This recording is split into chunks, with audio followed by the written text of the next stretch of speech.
Bonjour et bienvenue dans cette vidéo de Viens on cause. J'espère que vous me verrez bien, nous sommes sur le soleil couchant. Du coup ça illumine tout mon visage. Je voulais vous faire une petite capsule de Viens on cause, version coup de gueule ou presque.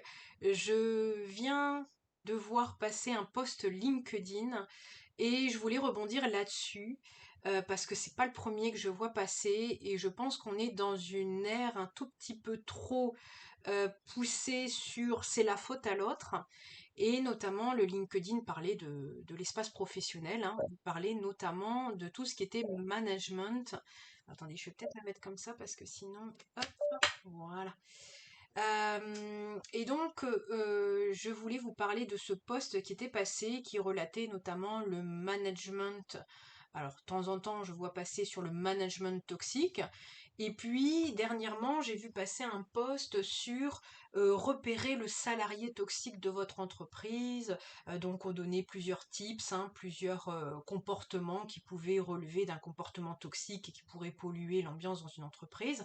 Alors, je suis pas là pour dire que c'est vrai, faux, voilà, c'est là, parce que effectivement, s'il y a des comportements qui mettent un dysfonctionnement dans l'entreprise, oui, ça met en péril l'entreprise, tout comme un management qui serait pas adapté au respect des salariés, tout à fait, ça mettrait en péril l'équilibre de l'entreprise. C'est pas ça que je dénonce, mais c'est la manière de faire et où je pense qu'aujourd'hui, on est des âmes assez évoluées et qu'il y a un large souci sur la compréhension profonde des choses.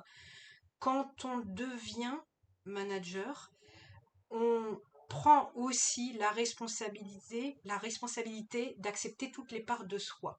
Quand vous êtes manager, que vous le vouliez ou non, c'est vrai et c'est avéré, toutes les personnes que vous avez dans votre équipe sont une facette de vous que vous aimez ou que vous n'aimez pas. Donc, tout ce qui se trame au niveau du travail, c'est là toute la complexité de l'exercice, c'est-à-dire que si vous ne le faites pas à la maison, l'exercice, vous l'aurez au travail, vous l'aurez n'importe où, de toute manière. Quand on a compris que la vie est un perpétuel exercice, on s'y attelle d'une autre manière et je pense qu'on met beaucoup plus d'énergie à bon escient quand on comprend que chacune des personnes de votre équipe est une facette de vous. Je vous ai déjà fait une vidéo sur le sujet avec l'effet miroir au travail. Je le réexplique pour ceux qui ne l'ont pas vu. C'est quand vous devenez manager, chacune des personnes de votre équipe reflète une partie, une facette de vous, qui soit agréable ou désagréable, que vous ayez envie de voir ou d'entendre ou non. Mais de toute manière, si vous n'avez pas envie de l'entendre, ça va devenir de plus en plus dysfonctionnant dans l'équipe. Et la discussion avec ses coéquipiers, avec qui éventuellement il y aurait des soucis, il va y avoir une résonance quand vous allez mettre les pieds dans le plat en disant mais qu'est-ce qui se passe, etc. Vous le savez et ces discussions vous les avez déjà eues et vous réfutez ça en disant je ne veux pas entendre ça de votre salarié, mais vous savez très bien qu'il y a des soucis à régler et que les soucis peuvent même toucher votre côté perso, parce que des fois, les histoires que vos collègues racontent, ça fait un effet miroir et dire, mais moi j'ai le même ressenti. Mais effectivement, je peux pas me permettre de lui dire, par exemple, je suis son manager, etc. Je peux pas me permettre de lui dire. Oui, mais la vie va se charger quand même de vous faire faire le nécessaire. Je me permets de vous dire ça parce que je trouve ça très léger dans ce genre de poste de dire, mais virez le salarié toxique et tout ira bien. Non. Dans maintes et maintes entreprises, vous voyez que ça revient encore et encore, et vous voyez que le manager recrute encore quelqu'un qui est une facette de lui. Voilà pourquoi le coup de cœur existe dans le recrutement, parce que c'est une facette de lui. Alors peut-être une facette, hein, en phase de séduction, une facette que la personne aime, mais derrière il va avoir l'effet qui se coule de forcément les pardons qu'on n'accepte pas en nous, et effectivement on va les voir en l'autre. Tout l'exercice nous permet de remonter tout ça et de régler tout ça. Je vous dis pas que vous aurez des équipes parfaites parce que voilà, mais quand vous aurez l'humilité de vous dire que effectivement, bah, il y a peut-être quelque chose à travailler, je repense à une personne dysfonctionnante dans une équipe qui aurait, je sais pas moi, un besoin de reconversion professionnelle. Moi, ça m'arrivait souvent au travail. Et effectivement, c'est assez marrant parce que le manager a le même besoin, mais ne peut pas l'avouer à son salarié, dire ah ben, je suis dans la même situation que toi, moi j'aimerais bien me barrer. Pour moi, ce métier n'a ni queue ni tête. Voilà.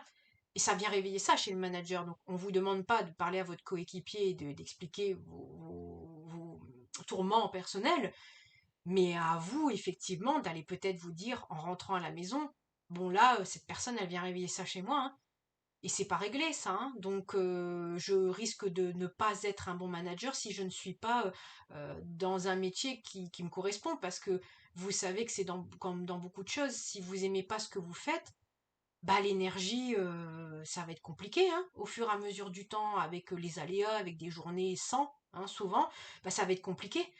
Quand vous avez une équipe avec laquelle vous êtes bien et vous entendez bien, généralement que le boulot c'est quand même un métier passion qui a des hauts et des bas, bah dans la balance ça fait quand même beaucoup de plus, et puis bah des fois des désagréments, et on arrive à faire quelque chose de bien.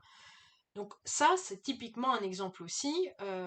Voilà. Et moi, je vous parle de manager avec son équipe, et je peux vous parler de plus, hein. On peut être aussi sur carrément quelqu'un qui crée une entreprise et qui a besoin de collaborateurs.